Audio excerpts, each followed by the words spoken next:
नमस्कार दोस्तों, जय हिंद, वंदे मातरम। आप सभी का स्वागत है आपके अपने YouTube channel JJ education point में। तो दोस्तों, आज की इस वीडियो में हम पढ़ने वाले हैं भूगोल का एक महत्वपूर्ण टॉपिक, भारत का अक्षांशीय विस्तार और भारत का देशांतरीय विस्तार। क्योंकि यहाँ से कई बार एग्जाम में प्रश्न पूछे गए हैं और प्रश्न पूछे जाते हैं। तो आज के इस वीडियो में हम भारत का अक्षांशीय विस्तार और भारत का देशांतरीय विस्तार को पूरी डिटेल्स में पढ़ने वाले हैं। और मेरा गारंटी है कि अगर आप आज ये वीडियो पूरा देख लेते हो तो इसके बाद भारत का अक्षांशीय विस्तार और भारत का देशांतरीय विस्तार में आपको कभी भी प्रॉब्लम नहीं आने वाला है। और वहां से अगर कभी भी प्रश्न पूछे जाते हैं तो उसको आप क्लियर करके ही आओगे। तो चलिए बिना देरी के वीडियो को अब स्टार्ट करते हैं और भारत का अक्षांशीय विस्तार और भारत का देशांतरीय विस्तार को समझते हैं। तो देखिए, भारत का अक्षांशीय विस्तार जो है वह 8 डिग्री 4 मिनट उत्तरीय अक्षांश से 37 डिग्री 6 मिनट उत्तरीय अक्षांश तक है। जैसे कि आप मैप में देख सकते हो, ठीक है, ये भारत का नक्शा है। अगर भारत का हम वर्ल्ड मैप में देखें तो देखिए, भारत का जो अक्षांशीय विस्तार होगा, अक्षांशीय रेखा क्या होता है अभी मैं आपको बताऊंगा, ठीक है, वो आप क्लियर समझ जाओगे। देखो, ये जो ग्लोब है, ठीक है, इस ग्लोब पे जो ये लाइन खींची गई है, ठीक है, पश्चिम से पूरब की ओर, इसी लाइन को ही अक्षांशीय रेखा कहते हैं। तो भारत जो है यह कहाँ पे बिलोंग करता है विश्व में? तो भारत जो है वो 8 डिग्री 4 मिनट उत्तरी अक्षांश से लेकर के 37 डिग्री 6 मिनट उत्तरी अक्षांश तक बिलोंग करता है। ठीक है, वर्ल्ड मैप में देखोगे कि भारत का अक्षांशीय विस्तार कितना से कितना तक है, तो 8 डिग्री 4 मिनट उत्तरी अक्षांश से लेकर 37 डिग्री 6 मिनट उत्तरी अक्षांश तक है। ठीक है, अब देखिए यहाँ पे पॉइंट बनता है कि ये अक्षांशीय रेखा क्या होता है, इनको समझिए। तो देखिए, ग्लोब पर पश्चिम से पूरब की ओर खींची गई काल्पनिक रेखाओं को ही अक्षांशीय रेखा कहते हैं। जैसे कि आप देख सकते हो कि ये ग्लोब है, ग्लोब पर ये जो पश्चिम से पूरब की ओर ये जो खींची गई काल्पनिक रेखा है, वास्तव में ये रेखा नहीं है, ये काल्पनिक रेखा है। ये जो काल्पनिक रेखा खींची गई है, इसी रेखा को ही अक्षांशीय रेखा कहते हैं। ठीक है, इन्हें अंश में प्रदर्शित किया जाता है, हर और जो अंश बट्टा हर होता है ना, तो इसे अंश में जो है प्रदर्शित किया जाता है। ठीक है, अब देखिए इसी में अगला पॉइंट है कि अक्षांश रेखाओं की कुल संख्या कितनी है। कई बार एग्जाम में पूछा जाता है कि अक्षांश रेखाओं की कुल संख्या कितनी है। ये जो ग्लोब पे जो ये अक्षांशीय लाइन खींची गई है, इनकी कुल संख्या कितना है? तो इनकी कुल संख्या कितना है? तो 181 है, 181 है। अब देखिए, ये जो है पृथ्वी के बीचों बीच खींची गई काल्पनिक ये क्या है? तो भूमध्य रेखा है।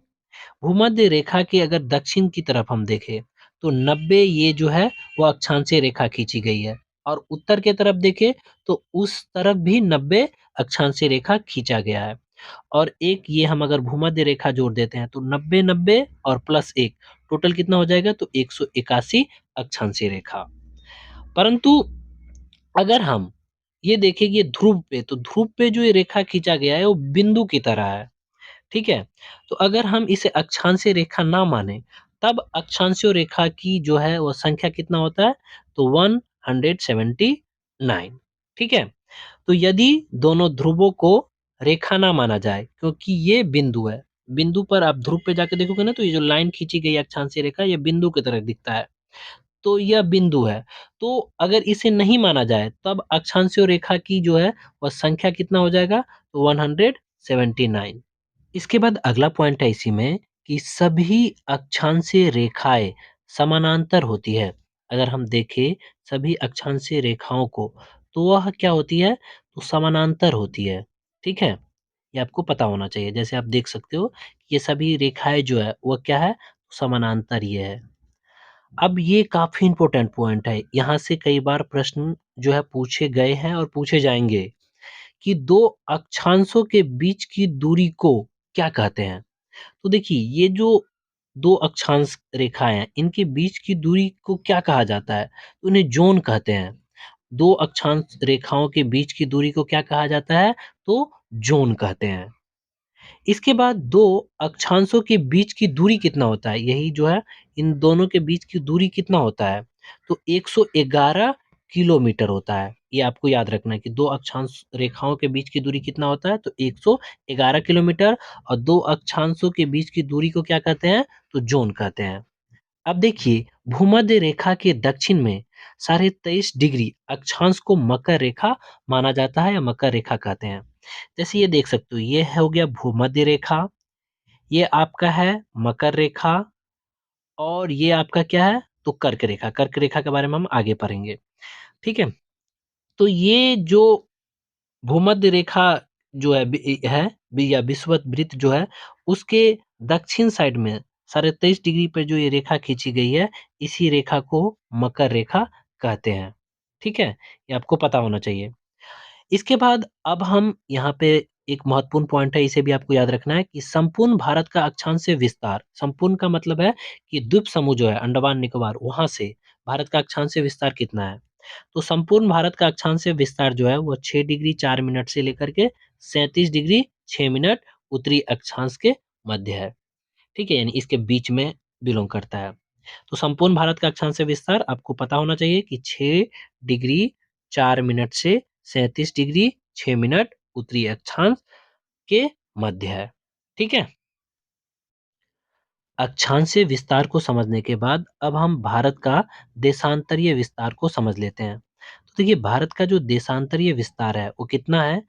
तो 68 डिग्री 7 मिनट पूर्वी देशांतर से 97 डिग्री 25 मिनट पूर्वी देशांतर तक है।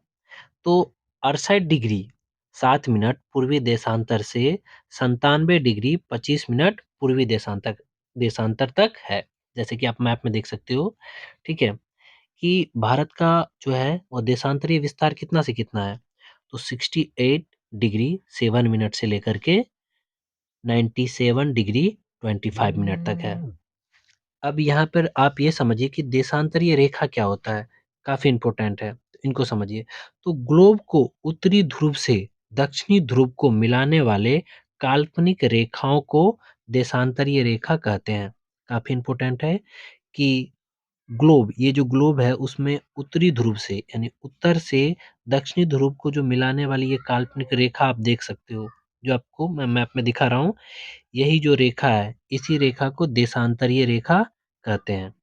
देशांतरीय रेखाओं की संख्या कितनी है? तो 360 है। अगर आप इसको काउंट करोगे, क्योंकि 180 इस तरफ है और 180 इस तरफ है, तो टोटल 360 है। सभी देशांतरीय रेखाएं समानांतर नहीं होती है।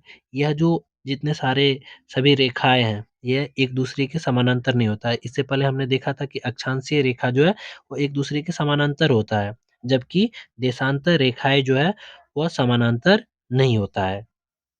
तो देखिए, विषुवत रेखा पर दो देशांतर रेखाओं के बीच की जो दूरी होती है, सर्वाधिक दूरी कितना होता है? तो 111.32 किलोमीटर होती है। ठीक है? जैसे आप ग्लोब में देख सकते हो कि इन दोनों रेखाओं के बीच, इन दो देशांतर रेखाओं के बीच की दूरी जो सर्वाधिक कितना होता है? तो 111.32 किलोमीटर। अब देखिए, दो देशांतर रेखाओं के बीच की दूरी या स्थान को गौर कहते हैं। काफी इंपॉर्टेंट है, ये आपको रटना ही है। जॉन और गौर याद होना चाहिए कि दो देशांतर रेखाओं के बीच की दूरी, अगर देशांतर रेखाओं के बीच की दूरी को किस नाम से जाना जाता है? तो गौर के नाम से।